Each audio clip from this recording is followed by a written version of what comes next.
ఈరోజు Telangana bar association ఈరోజు commissioner ఆఫీసులో నిరాహార దీక్ష పెట్టడం ఏంటంటే ముఖ్య కారణంగా మేము కూడా 30 సంవత్సరాల నుండి ఈ వ్యవస్థలో ఉన్నాం. ఈరోజు బార్లు అనేది నష్టాల్లో ఉంది. కరోనా కానుంటి అందరికీ తెలిసిన విషయం. అప్పటి నుండి నష్టాలు ఉన్నా కూడా ఇక మనం ఈ ఫీల్డ్లో ఉన్నాం కాబట్టి ముందుకు పోవాల్సి వస్తుంది. తర్వాత మేము కూడా ఎందుకంటే వైన్ షాప్ కానీ బార్లు కానీ 2 కళ్ళ లాంటివి గవర్నమెంట్కి అంటున్నాం. రెవెన్యూ విషయంలో అన్నీ చెప్పినాము. రెవెన్యూ కావాలంటే మేము కూడా కొత్త బార్లు కొత్త వైన్ షాపులు ఇచ్చినా మేము ఇబ్బంది పెట్టలేదు గవర్నమెంట్ రెవెన్యూ. కానీ బార్లు ఏదైతే ఉన్నాయో పాలసీ మేటర్లో డిఫరెన్స్ ఉంది. వైన్ షాప్ రూల్ వైన్ షాప్కి పెట్టమంటున్నాం, బార్ రూల్ బార్కి పెట్టమంటున్నాం. గత ప్రభుత్వం ఉన్నప్పుడు కూడా చాలా ఇబ్బందికరంగా ఉండే. టీఆర్ఎస్ ప్రభుత్వంలో పోరాటం చేసుకున్నాం. మాకు ఏవేవి వసతులు కావాలి, మా బార్లు ముందుకెళ్ళాలంటే ఏ జీవో తేవాలనేది తీసుకుంటూ వచ్చినాం. ఈ ప్రభుత్వం వచ్చినాక 2.5 సంవత్సరాలు అవుతుంది. మరి మినిస్టర్ గారిని ఎన్నోసార్లు రిప్రజెంటేషన్ ఇచ్చినాం. కమిషనర్ గారు 3 అయినరు, వాళ్ళకు కూడా రిప్రజెంటేషన్లు ఇస్తూనే ఉన్నాం. రోజుకు వచ్చే వరకు కొత్త ఆట అయిపోతుంది. మాకు బాధ ఏంది, ఇప్పుడు మాకు చిన్నవి లుసుకులు మా బార్లు దెబ్బతినడానికి కారణం ఏంటంటే 3 ఉన్నాయి. పర్మిట్ రూమ్ ఏదైతే రూల్స్ ఉందో దానికి ఒక జీవో ఉంది. జీవో నెంబర్ 24, 25, 26 డిపార్ట్మెంట్కి తెలుసు. డిపార్ట్మెంట్ కాదా గవర్నమెంట్ ఇంప్లిమెంట్ చేసిన జీవో కూడా ఉంది.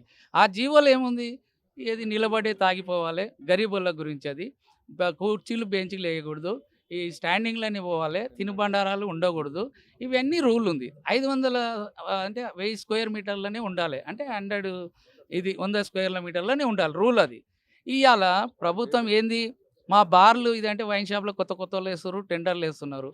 వాళ్ళకి ఆ విధంగా ఉండే వరకు ఏమైందంటే మొత్తం ఇదిగా ఎకరాల కొద్దీ పర్మిట్ రూమ్ అంటే దానికి ఇదే అయిపోయి పెద్ద ఎత్తున చేస్తున్నారు. కాబట్టి ఆ పర్మిట్ రూమ్ను రూల్స్ ప్రకారంగా చేయమనేది ఒకటి. ఇంకోటి లీజ్ డీడ్ అని ఒకటి వచ్చింది. గతంలో మేము రెంటల్ అగ్రిమెంట్ ఓనర్తోనే తీసుకుంటే నార్మల్ డీడ్ ఇస్తే బార్కు చెల్తుండే. ఈ 2 ఇయర్స్ నుండి వచ్చేసి ఓనర్కే హైదరాబాద్లో చుట్టుపక్కల నోటి జాగాలని వాళ్ళకే రిజిస్ట్రేషన్ లేదు. ఇప్పుడు రిజిస్ట్రేషన్ జాగా ఏడికెళ్ళి వస్తుంది, మా ఓనర్కి వెళ్ళింది మాకు రిజిస్టర్డ్ డీడ్ కావాలి, రిజిస్టర్డ్ డీడ్ కావాలంటే రిజిస్టర్డ్ డీడ్ ఏడికెళ్ళి తెచ్చిస్తాం. దాని మీద మేము సరే ప్రభుత్వానికి రెవెన్యూ విషయంలో స్టాంప్ డ్యూటీ కడుతున్నాం రిజిస్టర్ కాకపోయినా. మరి స్టాంప్ డ్యూటీ కట్టి ఇన్ని సంవత్సరాల నుండి 2 సంవత్సరాల నుండి ఈ విధంగా వచ్చేసి కంపల్సరీ చేయాలని చెప్పేసి అని ఇబ్బంది పెడుతున్నారు కదా. మరి దాని పరిష్కారం ఏంది, రెన్యువల్ చేస్తలేరు. ఏం కాదు తీసుకురండి అంటే మేము ఎవరిని అడగాలి, లైసెన్స్ ఫీజు కట్టి షటర్ బంద్ చేసుకుంటారు కానీ రెన్యువల్ చేయకుండా మేము లాస్ అవుతున్నాం. మరి ఈ ఎక్సైజ్ డిపార్ట్మెంట్ ప్రభుత్వం ఎందుకు తీసుకోలేకపోతుంది? నాకు ఇప్పటి కూడా డిపార్ట్మెంట్ తప్పు చేస్తుందా, రూల్ ఖండించకుండా ప్రభుత్వం ఎంకరేజ్ చేస్తుందా? కమిషనర్ గారి దగ్గర పోతే ప్రభుత్వాన్ని అడగాలి, ప్రభుత్వాన్ని అడిగితే అధికారులను అడగాలంటారు. మరి ఇవాళ కమిషనర్ గారికి మేము మినిస్టర్ గారికి పెడితే 2.5 సంవత్సరాల నుండి కలుస్తూనే ఉన్నాం. ఈ యొక్క జీవోల మీద పాలసీ వైన్ షాప్లో వచ్చింది, వైన్ షాప్ అయింది. ఆ రోజు నుండి సార్ బార్లకు వైన్ షాప్లకు పాలసీ మ్యాటరు సెప్టెంబర్లోనే మీరు పెట్టాలి, దాని గురించి ఆలోచన చేసి పెట్టండి అని చెప్పినాం. ఇప్పటివరకు పెట్టలేదు. వైన్ షాప్లో అయిపోయాయి, మా బార్లు రెన్యువల్ అయిపోయాయి. మళ్ళీ ఇప్పుడు మా బాధలు మాకుండి అది పరిష్కారం ప్రిన్సిపల్ సెక్రటరీ, కమిషనర్ గారు, మేము, మంత్రి గారు మీరందరూ కూర్చొని మాట్లాడుకుందాం, సెట్ చేద్దామని చెప్పారు. ఇప్పటివరకు ఏది చేయలేదు. ఇలా 6 నెలలు అయిపోయింది. మేము ఇది హైదరాబాద్లో ఇప్పటికే చేస్తున్నాం 40 లక్షల లైసెన్స్ ఫీజు అంటే అర్బన్ అని చెప్పి మళ్ళీ 4 లక్షలు చేసారు. ఇలా 4 లక్షలు గవర్నమెంట్ పెంచింది ఫీజు. గవర్నమెంట్ వేస్తే మేము ఎక్కడ పోవాలి? సరే పెంచినా బాగానే ఉంది, మా సమస్యలన్నా పరిష్కరించండి. మా బార్లు ముందుకెళ్ళాలంటే దాంట్లో లుసుకులు ఏందని చెప్తున్నాం. పర్మిట్ రూల్స్ ప్రకారం కంట్రోల్ చేయమంటున్నాం. కొత్త జీవో అవసరం లేదు కదా. మరి ఇది కాకుండా గల్లీకి బెల్ట్ షాపులు, ఊర్లలో అంటే మాకు అవసరం లేదు, బెల్ట్ షాపులు లేవని చెప్తున్నారు. హైదరాబాద్లో గల్లీకి బార్ ఉంటే బార్ పక్కల బెల్ట్ షాపులు ఉండే. ఏమనంటే ఎక్సైజ్ పోలీస్ వ్యవస్థలో ఉన్నారు. పోలీస్ డిపార్ట్మెంట్ దగ్గర మేము పోయి మాట్లాడుతున్నప్పుడు వాళ్ళు ఏముంటారు, మీ ఎక్సైజ్ డిపార్ట్మెంట్కు ఒక ఉంది కాబట్టి దాని మీద ఇది చేయాలని చెప్తున్నారు. మన డిపార్ట్మెంట్ ఉన్నాక వాళ్ళ వ్యవస్థ ఏముంది? ఈరోజు వాళ్ళు కూడా సపోర్ట్ చేస్తున్నారు. దీన్ని ఎంకరేజ్ చేయాలంటే ప్రభుత్వం రెవెన్యూ పోతుంది అంటారు. ఎక్కడ రెవెన్యూ పోతుంది? ఇప్పుడు బార్ వైన్ షాప్ ఉన్నప్పుడు వైన్ షాప్ తొందరగా బంద్ చేస్తే బార్లకు వెళ్తారు. బార్లకు లేకపోతే ఇంకెందుకు అంటే బెల్ట్ షాప్ కూడా 24 గంటలు 24 అవర్స్ పెట్టచ్చు. బార్ వాళ్ళు కొద్దిగా 1 అవర్ పెడితే కేసులు చేయాలి. నువ్వు 21 ఇయర్స్ పెట్టినావు, ఆ 21 ఇయర్స్ బార్లకు వస్తే కనబడుతుందా? కేసులు చేస్తున్నారు. మరి రోడ్ల మీద బెల్ట్ షాప్లో 21 ఇయర్స్ కనబడతలేదా? పర్మిట్ రూమ్లలో 21 ఇయర్స్ కనబడతలేదా? మరి యూత్ గురించి ప్రభుత్వం అంత చర్యలు తీసుకున్నప్పుడు ఎందుకు పట్టించుకుంటలేదు? పర్మిట్ రూమ్ ఏమన్నా చోట చిన్నగానా మీ మీడియాకు తెలబడతలేదా? ఆఫీసర్లకు తెలుస్తుందా? ప్రభుత్వం తెలుస్తలేదా? అక్కడ ట్రాఫిక్ జామ్ అవుతుందంటే అక్కడ ఏముంటుంది? పర్మిట్ రూమ్ అనేది మా బార్లది కనబడదు. మాకు పార్కింగ్, నాకు కూడా వైన్ షాపులు ఉన్నాయి, బార్లు ఉన్నాయి. దేని రూల్ దానికి పెట్టామంటున్నాం. దాన్ని ఎందుకు చేయలేకపోతున్నారు? ఎందుకు నిర్లక్ష్యం చేస్తున్నారు? ఎక్కడ పోతుంది రెవెన్యూ? వైన్ షాపులు అమ్ముతానే రెవెన్యూవా? బార్లో తాగితే రెవెన్యూ రాదా? మరి మేము లైసెన్స్ ఫీజు 42 లక్షలు ఏడికెళ్ళి కట్టాలి? నువ్వు వైన్ షాప్లో తాగితే వాళ్ళు బాగుపడుతున్నారు, మళ్ళీ బార్లు ఎక్కడ పోవాలి? జీవనోపాధి ఇస్తున్నాం.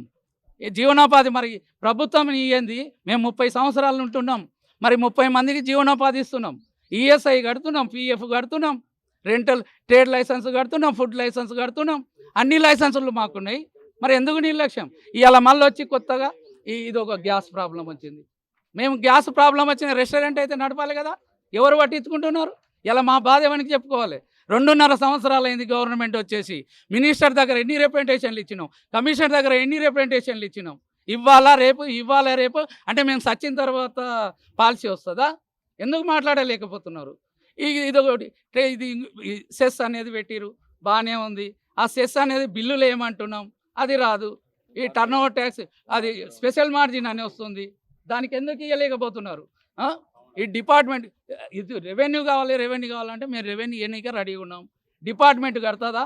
మా మీద ప్రెషర్ పెట్టి వాడు బెల్ షాప్ అవుట్ 24 గంటలుగా లేట్ అయితే ఇష్టం వచ్చిన పెనాల్టీ రూల్స్ ప్రకారం అయ్యారు. మళ్ళీ 18% కలెక్ట్ చేయాలి ఒక్కరోజు లేట్ అయితే. సచిన పాముని ఇంకో చంపుకుంటూ పోతే మా బాధలు ఎవరికి చెప్పుకోవాలి?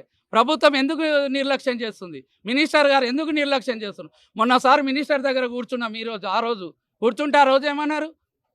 నిరాహార దీక్ష ఎందుకు చేస్తారు? నా దగ్గర ఎందుకు, కమిషనర్ దగ్గర అంటే ప్రభుత్వం మీరు కమిషనర్ అధికారులు ఏం చేస్తారండి? మీరు జీవో పాస్ చేయండి, ఇంప్లిమెంట్ చేయండి. అధికారులు చేయకపోతే వాళ్ళ తప్పు అవుతుంది. మీరు ఎందుకు చేయలేకపోతారు? కమిషనర్ గారు ప్రభుత్వం దృష్టిలో పెట్టండి అబ్బా అంటున్నారు.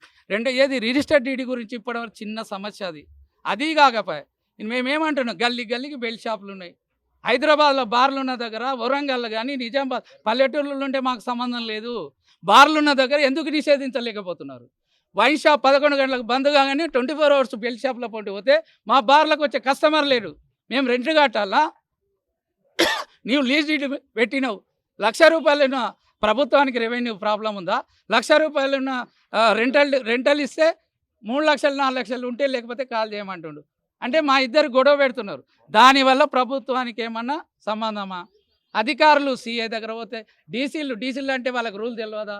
అమిటి చదువుతలేరా, ఉద్యోగం చేస్తలేరా అంటారు. కింది స్థాయి ఆఫీసర్లు ఏమంటారు? పై అధికారులు చెప్పాలంటే మేము కిందికి మీదికి తిరిగితే పిచ్చోళ్ళం కనబడుతున్నామా? మరి ఎన్ని రోజులు ఈ వ్యవస్థ? మేము లక్షలు కట్టుకుంటూ కూర్చున్నాం. ఇంత దారుణమైంది. మాకు ఈరోజు బాధాకరమైన విషయం ఎవరికి చెప్పుకోవాలి? ప్రభుత్వం చూస్తలేదా? బడ్జెట్ అంటున్నారు, అదే అంటున్నారు.